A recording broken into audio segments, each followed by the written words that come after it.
Hello everyone, my name is Max Sich and I'm Chief Operating Officer at Financial Modeling World Cup. The stage May is over and we have already prepared the results to announce the best stage performers as well as overall standings. But before we announce any results, firstly, we will go through one of the hardest cases this stage, Supplier Waterfall. As the case creator states himself, the case is not much about financial modeling as it is about best practices application in modeling. It is exciting to see how participants find different kind of approaches to approach the same case. Today, Andrew Grigilnovich will share the stage. The chairman of FMWC will co-host the stage and go through the case walkthrough with John Lim. Hi, Andrew. How are you doing? Hi, Max. Hi, everyone. I'm doing just great, and I can't wait to see how what was the best approach to John's case. Great.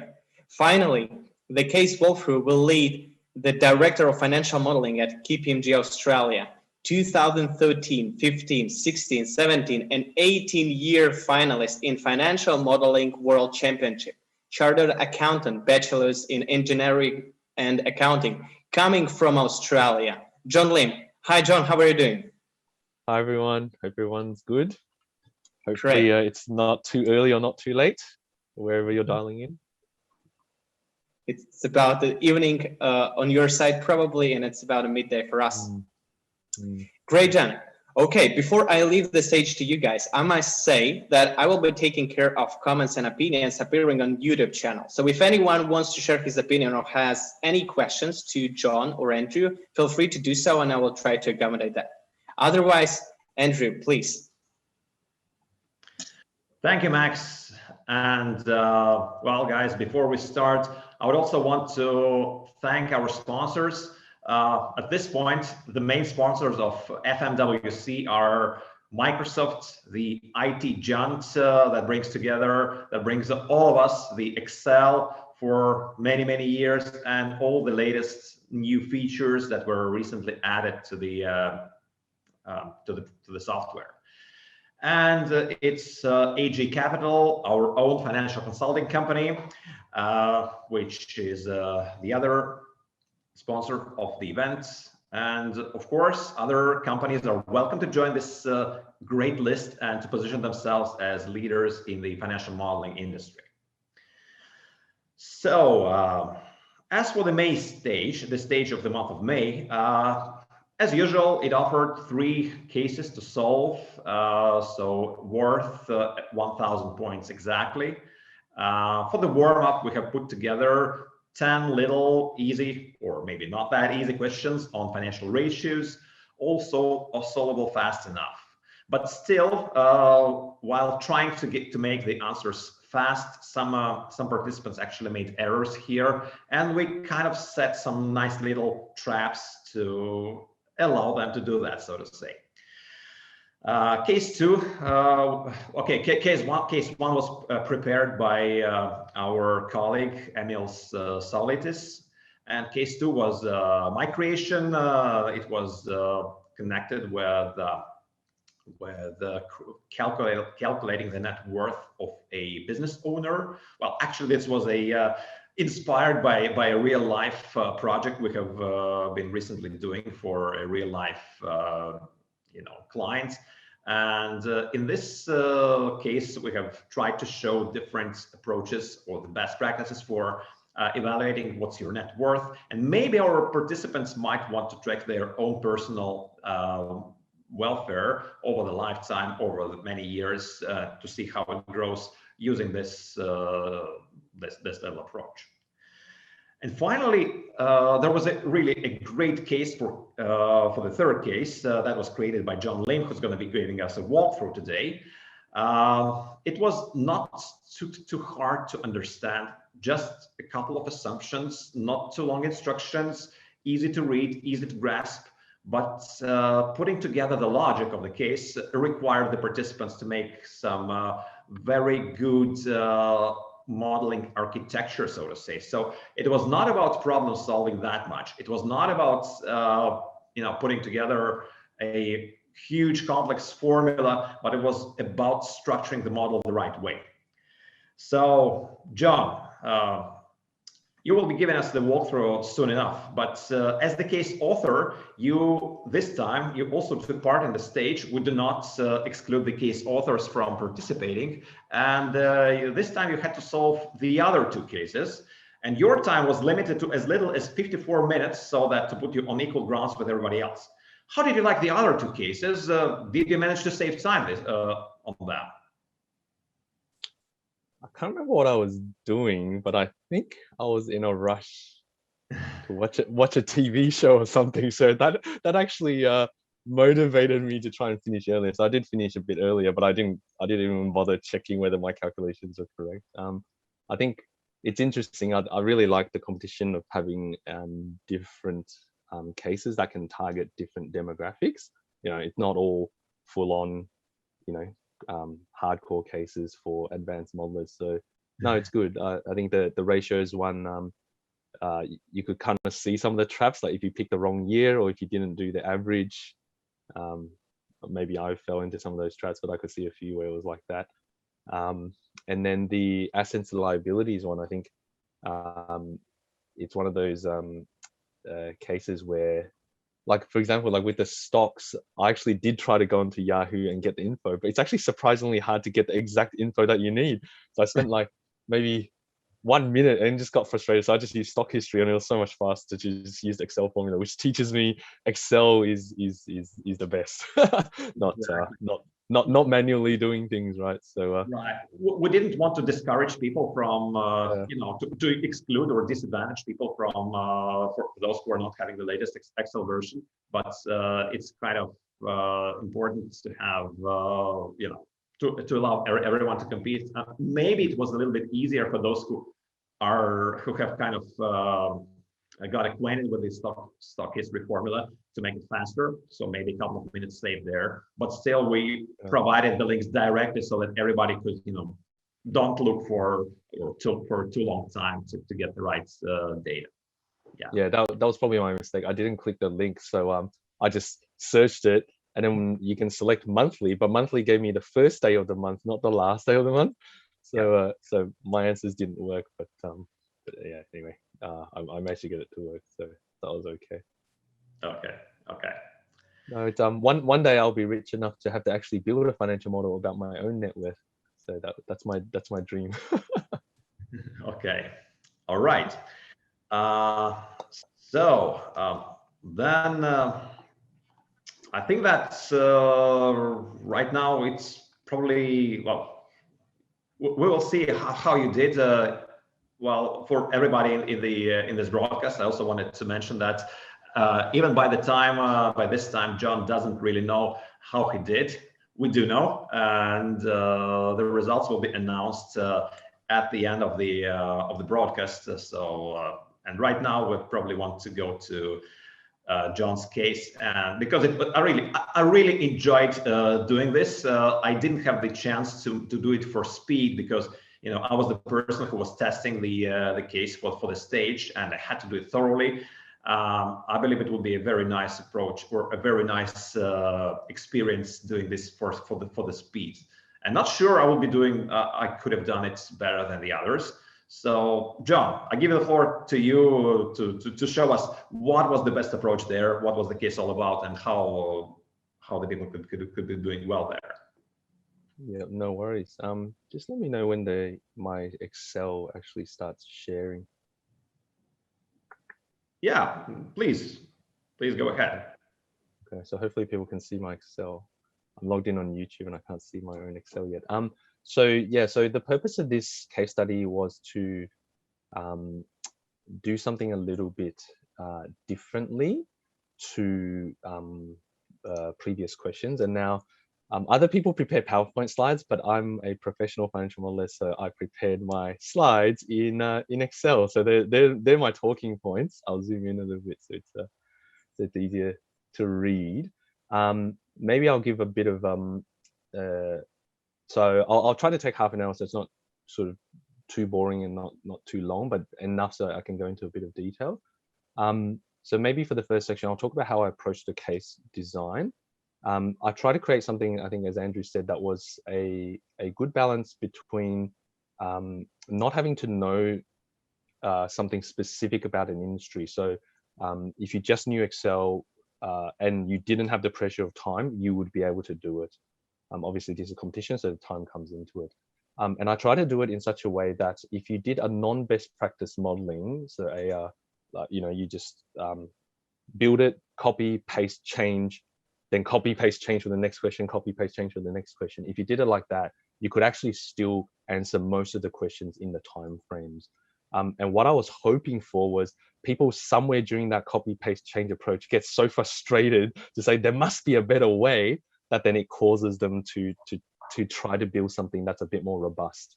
And then the question, yeah. Yeah, sorry, John, to interrupt. I just want to say that I was doing this copy-paste approach for the first couple of questions. Then I saw that, okay, I'm going to redo the model from scratch. I redone the model, and the next approach was much better.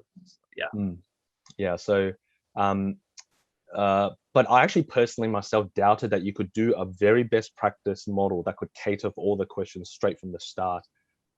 So what I was actually going to do later on, in the next 30 minutes is actually to show an example of a best practice one, but that had no time limit. So, and the idea is for those who are maybe not professional modelers and couldn't quite see how you could build a single model that could handle all of the question, what some of the tips and tricks are to do that. Okay. In terms of actually answering the case itself, as Andrew said, there's not really any special logic or anything that you had to know. Generally, I think I had a chat with a couple of people who had done the case. I think generally most people did the correct approach, because I try to write the question to force you to do that approach, which is you firstly think in your head, what is the cheapest suppliers to use? Then you lay out your Excel logic to mirror that, what was going on in your head. You didn't have to try to randomly build formulas to figure out, what the logic should be. It was possible to identify in your head. So there was no tricks. There was no sort of, not like what Andrew said about the ratios, there was no tricks in terms of the answers that you could select. If you didn't get one of the answers, you knew for sure that you weren't on the right track. Probably the only trick that I will say now is for the last question. I just said no tricks, but there is one small trick.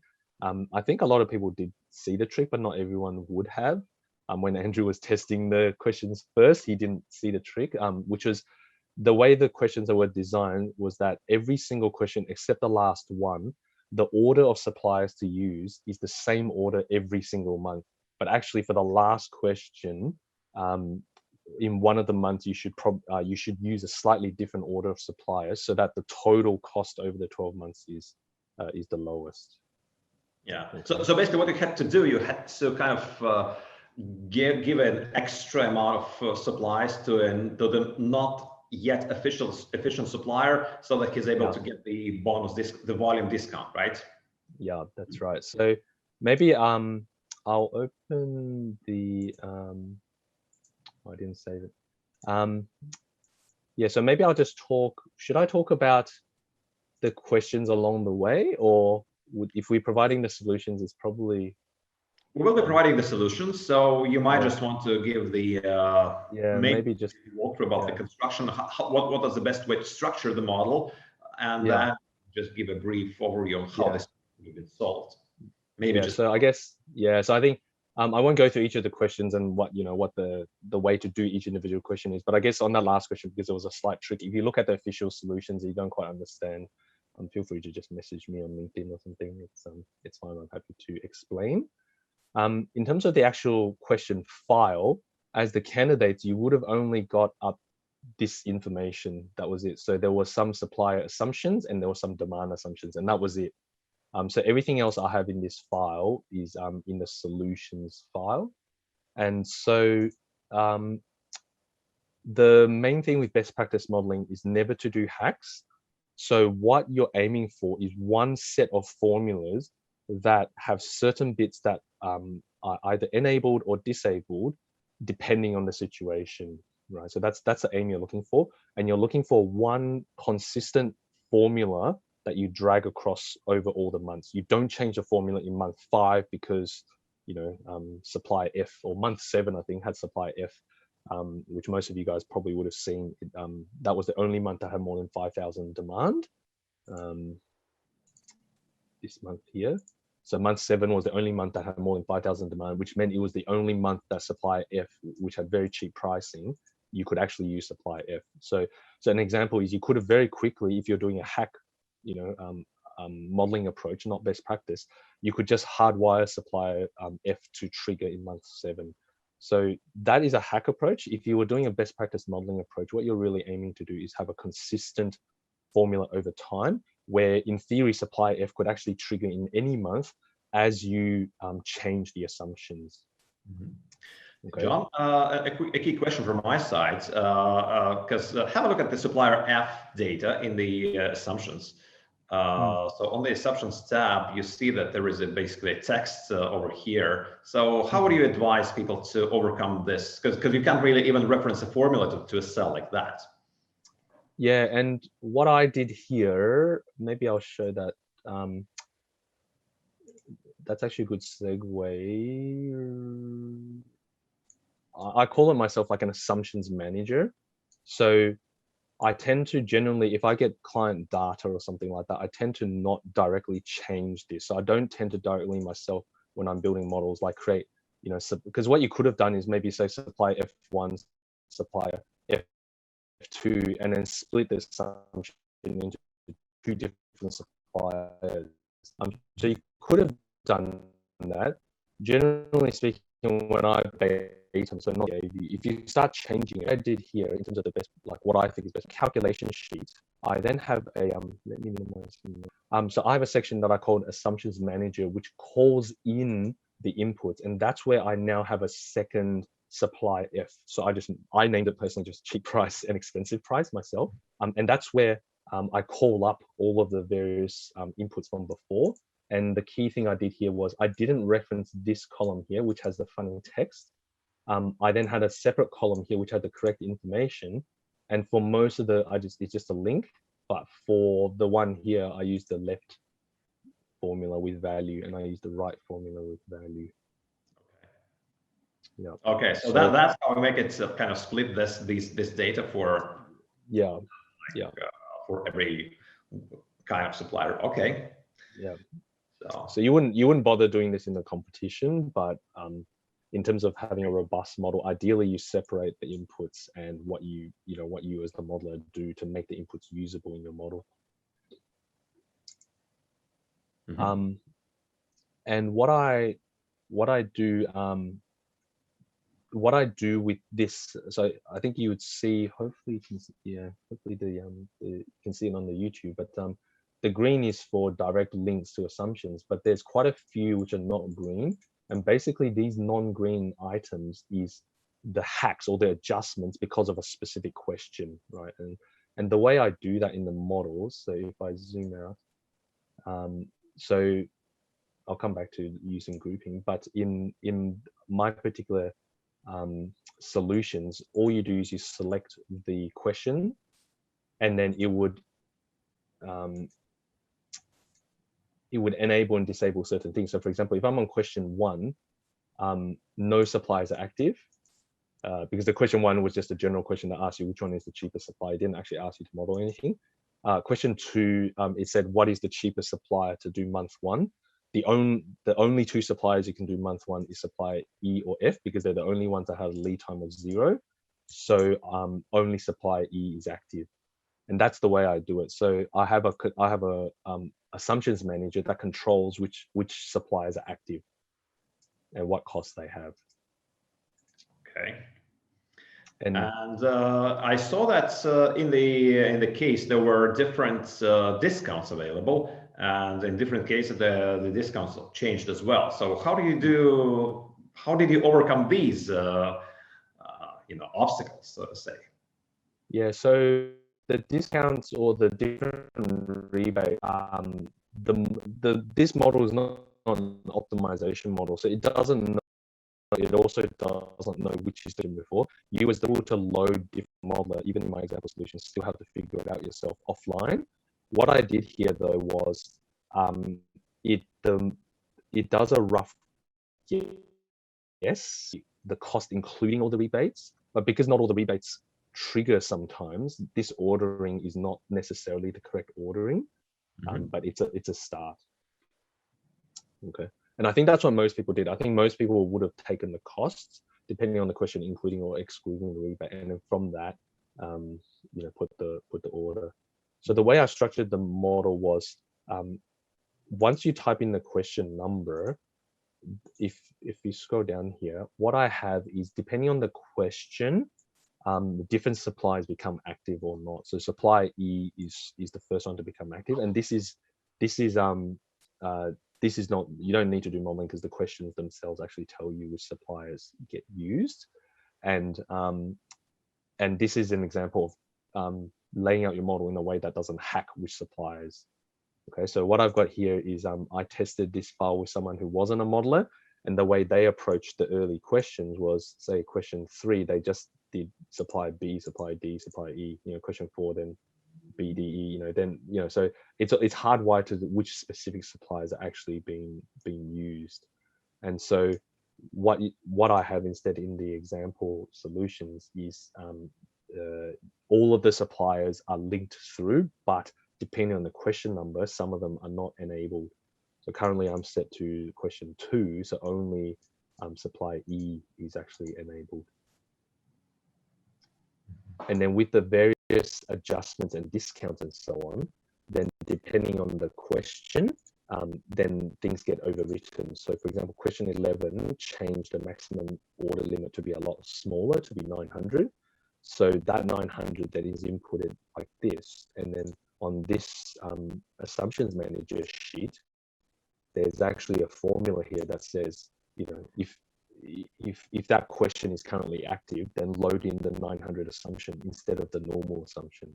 So that's how I dealt with the hacks. So all the hacks were just completely only dealt with in this little section here only, and it doesn't change any of my modeling down the track.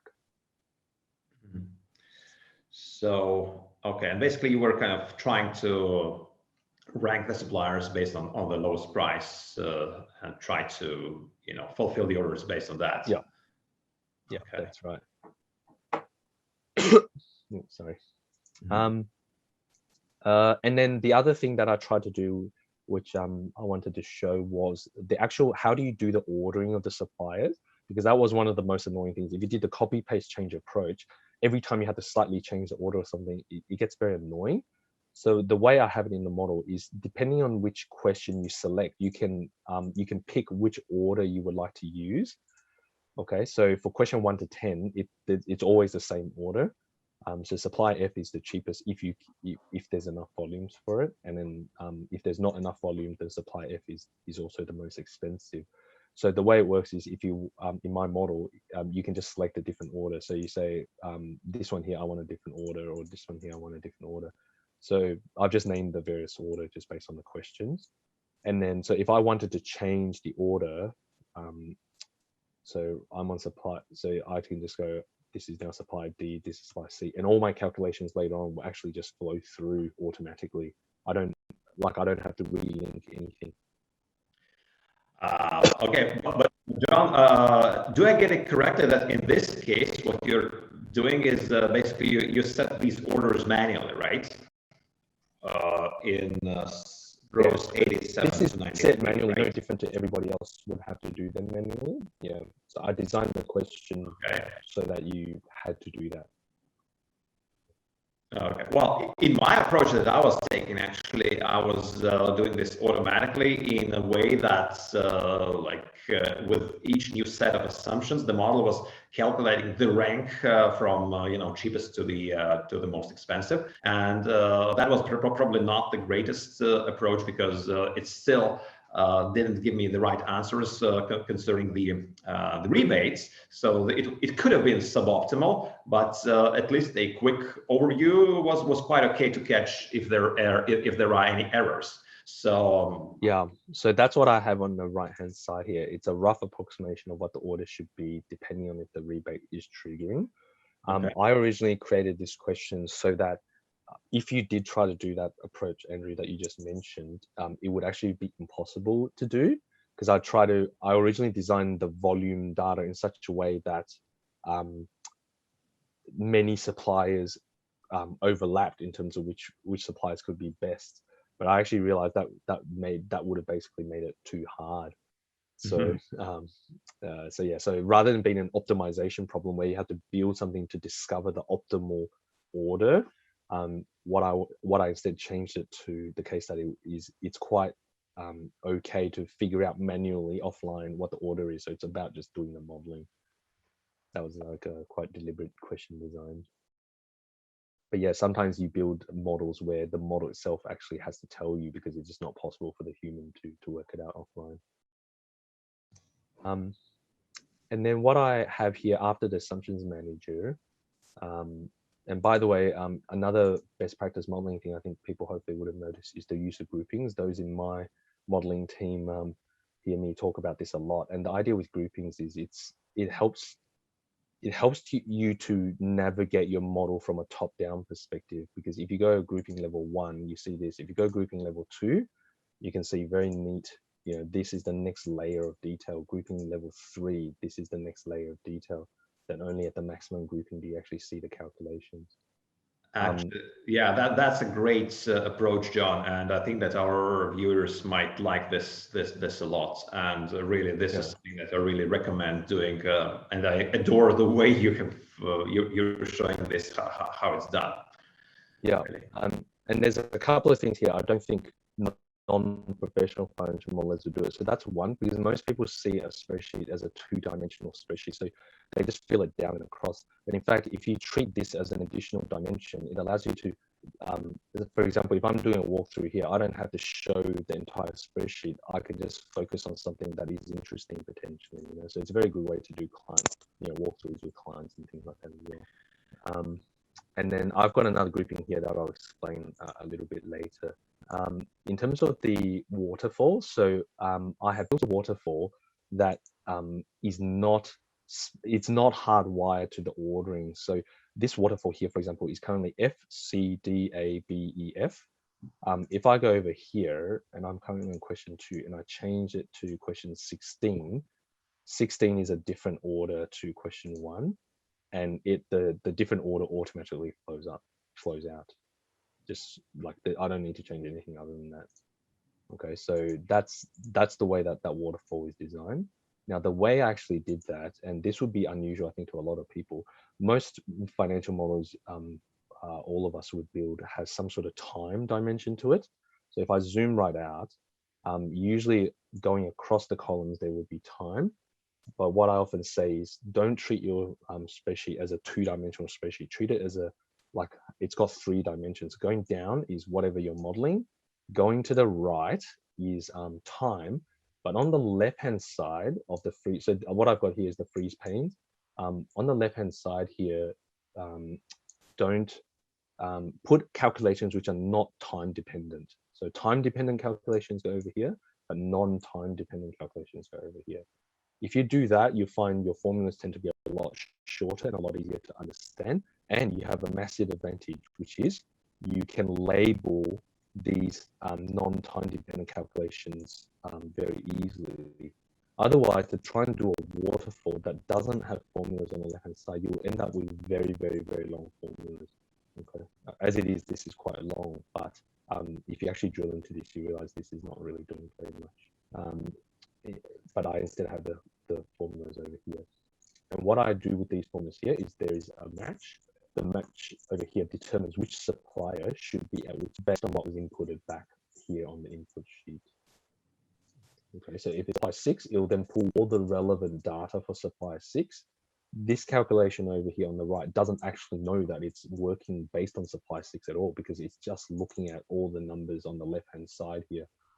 Okay, and all of these left-hand side calculations don't know that it's actually working for supplier 6, which is supply F. Only the match here, is pulling it through. And one of the best features with this is if I show the formulas for a moment, what you notice is these formulas here for each step of my waterfall is actually identical to all the formulas in the previous step. Okay, so if I show these formulas on the right hand side, these formulas are all the same as well. And the idea behind that is, if this was a real life model, I may not be limited to having 6 suppliers. Maybe my client would want to investigate more than 6 suppliers. So if you have a perfect, so this is what financial models call perfect R1C1 copies. So if you don't know what R1C1 is, you can Google that. If you have a perfect R1C1 copy, I can very easily extend this waterfall with basically no effort. I can extend it to like 50 suppliers very easily, because all these formulas don't know. This formula here, for example, doesn't know it's actually the second order in the waterfall at all. Okay, so that's probably the key feature of the waterfall that I was going to mention. A small little question, John. If you were doing this model, like the solution model, like for the competition, I think like each model is the same model, like rows and a lot of these formulas. How much time would you spend doing the right approach? I don't think you could within the time frame to do the right approach. So yeah, I actually didn't. I don't think so. So this one here probably would have taken me, and I'm actually quite a slow modeler, so it probably would have taken me 1.5 hours, I'd say. Okay. Wow. Yeah, and the time limit was about an hour, right? So, so I don't think it was possible, and I purposely kind of did that because some people do gamble to try and build it right in the first place. But I think they would have found if you're trying to build it best practice from the start, you run into obstacles. That means you have to abandon it. So it was a bit of a trade-off. When do you go best practice? Mm-hmm. Yeah. So partly the reason for showing this isn't because you should do it in a competition, just to show people what best practice looks like. What could be the best trade-off here in terms of putting together, like what could you exclude out of this to save time? What do you think would be the best ideas to exclude and to still try to make it as efficient as possible? I think having the waterfall, being able to pick up these suppliers here. Well, I did a lot of things where you can just change the question and everything flows through. So for example, like the answer to question 16, here it is, like I don't have to change anything. So I did a lot of that thing here. I don't think you need to do any of that in the competition, but if you had a dynamic waterfall, that would make a big difference. So you don't have to keep relinking it to different inputs. Yeah. So if you had this match, do the lookups, because these are just lookups in the end.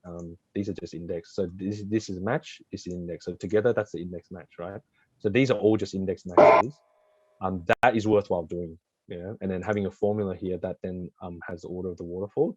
The rest of the stuff here is just the standard, like what anyone else would have calculated, because the cost is, price times volume. So that is really worth doing. And this one here, if you invested the time, this one is doable in sort of, probably 10 minutes.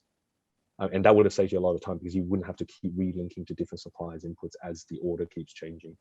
Yeah, and that's exactly what I have done myself while doing the testing of the case while preparing for this stage.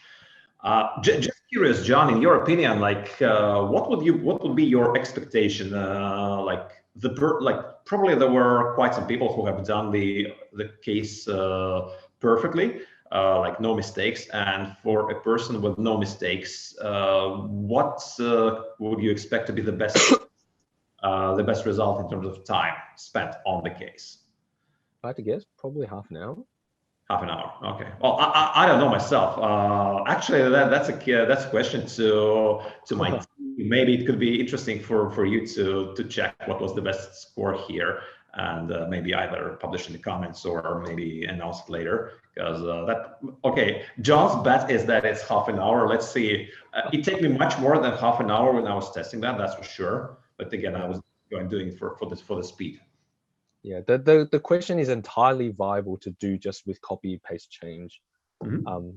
It's just if I was doing it myself as a professional modeler, my ego wouldn't let me do that for 16 questions. So I would just feel so frustrated. I would change it even if it was slowing me down. So, but I think if you could bear with it, it's actually quite quick to do it. Okay. And like probably one of the toughest things here was the fact that the last 6 or whatever questions were actually typing questions. So basically, you couldn't really double check yourself whether you're right or wrong. and that was adding to the complexity, and that was something that really that was difficult for the people. Could you please give maybe for the last questions a couple of key inputs or key insights, or maybe key tricks that people had to be aware of while answering them? The last one. Yeah, the last one was actually the toughest. It took me, okay, guys, I'll have to admit, it took me like 3 days to get it correctly. Not because, not because I'm that stupid, but because it's actually, every time you catch out some typos or something, and like after 3 days, we found out that the instructions. That was my fault. I wrote bad instructions. That was your fault. I wrote bad instructions, so Andrew couldn't get the right answer. Yeah, but still. No, you go. So with the last question, there was basically no tricks. The only reason I did them as free text for the last few questions was some of them were quite similar to each other. So if I had them as multiple choice, if you got one, you probably would have got all the first 15 questions all correct. And so it was a way to just, if you make a mistake, you couldn't really catch. But question 16 was probably the only one on its own. So as drafted, probably if you didn't catch a trick, probably your answer would have been 48509 as the answer for the last question. Now, what this one is if you arranged the costs in the usual way. So you say, what is the cheapest supplier to what is the most expensive supplier?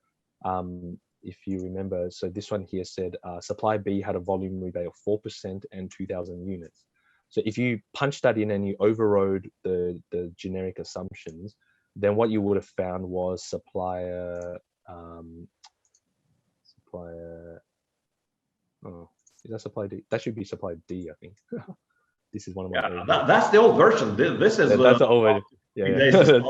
Yeah, this is my old version, my own private copy. But if supplier D had 4% and 2,000, what you notice is supplier D becomes just cheaper than supply C, very just cheaper. So if I zoom in on the decimals, it's cheaper, but it's not very much cheaper.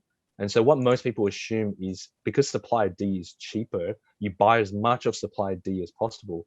But I was a bit tricky in crafting the question so that if you buy from supplier D as much as possible, and only then do you buy from supply C, you see you only buy 14,000 from supply C, which isn't enough to trigger the volume rebate for supply C. So altogether, supply C is still the next cheapest, but it doesn't trigger the volume rebate. So it's $1.40 instead of $1.43. So the optimal solution is actually to purchase a little bit less of supply D, just have enough of supplier C so that the volume rebate will trigger. And this solution here actually has 47 instead of 48,000 cost. So it's actually a cheaper cost. Okay, and basically the maths behind it is this 1,000 units you could purchase at roughly 1.5 cents difference. I think 1.5 cents difference. But in return, instead you could trigger a volume rebate of 7 cents on 15,000 units. So it was much better to trigger the volume rebate and sacrifice a little bit in this month to purchase it slightly expensive. Okay, so this one here means the ordering for the supply one should be actually a different order in all the later months. Yeah. And that was a trick that was really a tricky part. And probably if you have a look over, like if you have the model that's ready, that's supplying you the right answers, you'll probably get the 48 something and type in. But if you kind of have an overlook of the results and the schedule, you will probably notice that instead of that, the volume discount is not triggered there, and you might want to even manually change the numbers, and that could probably lead to the correct answer. I know that your initial intent was to make this question worth 105 points, so that whoever hurries that and doesn't put it correctly doesn't get the time bonus points. Well, that would be cruel, really. That would be you know, the top guns, some of them will probably not get the points, and they will be very, very discouraged, so to say, mildly. And yeah, but again, that was your idea, that it's 105 points for the last 2 questions. So plenty of ways to lose the points, actually. So quite soon we will see what's going to be the what are the stage results this time. John, what else do you want to show or talk about the model? Well, that's actually my 30 minutes. So maybe I'll just spend a couple of minutes. I always do this when I run training sessions for my team. And I encourage everyone to do this with Financial Modeling World Cup questions as well, which is don't just do the questions, but actually think of extension tasks that you can use the case study to do more. You know, because a lot of these case studies are actually very reflective of real life jobs that you could do for clients. So for this case study here, I think and you play back over all of them, but the one that I was going to do was the selling. I was not focused on cost. I was actually focused on optimizing profit, and there was going to be a selling price, and the selling price of the product, depending on which suppliers, were actually slightly different, not very different, slightly different. So it makes it very difficult to arrange the correct order of the waterfall. So you can have a think about that. The other one I thought to do was to have a supplier pricing that actually changes from month to month as well. So if you're practicing this yourself, you can definitely try to see if you can set up the structure of your model to handle this sort of logic in a best practice manner. Yeah.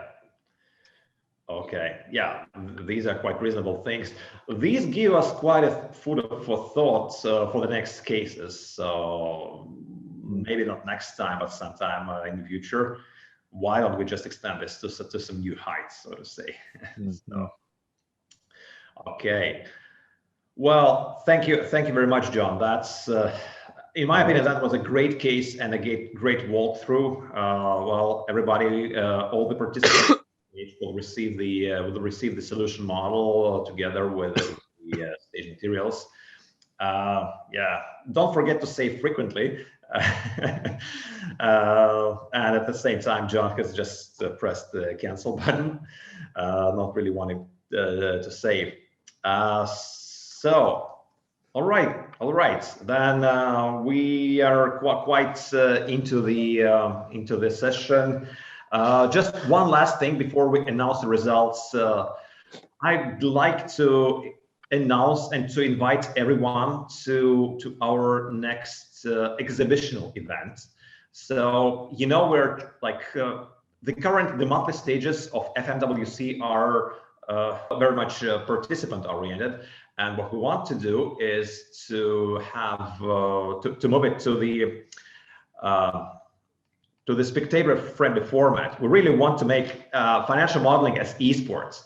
So I'd like to invite everyone to our next exhibition event. It's going to be the first ever multiplayer financial modeling tournament that's going to be broadcasted live.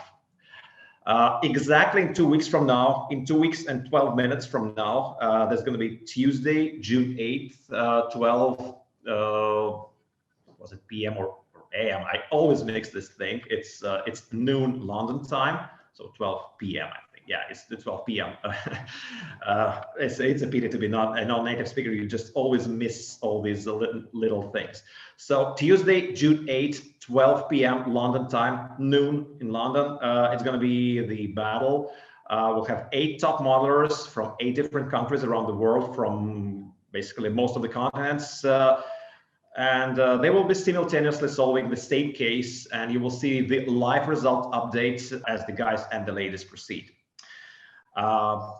Actually, we'll be pushing and publishing a lot of interesting news and materials, including the case materials and the participants, intros and bios on the event's LinkedIn page.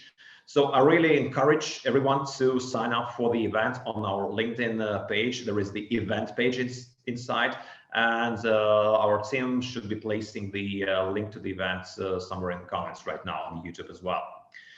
And guys, please share this event to your contacts as well, because it's really going to be something unique. We're really working hard right now. We're working together with different people from different organizations to make FMWC also in esport, and it's going to be a spectator-friendly esport. We have a great ambitions, great vision on what could it become eventually. And that's going to be our next step towards the exhibitional format, towards the spectator-friendly format. So it's going to be a live show of how the world's top modelers work, the live update of results. All the files that the guys have created during the competition will be published as soon as the event is over. And you'll be able to see the way they structure the models, they see the formulas, how their formulas are being written, and so on and so on and so on. So tune in exactly 2 weeks from now, 2 weeks and 9 minutes from now. And more news will be coming up on our LinkedIn page soon.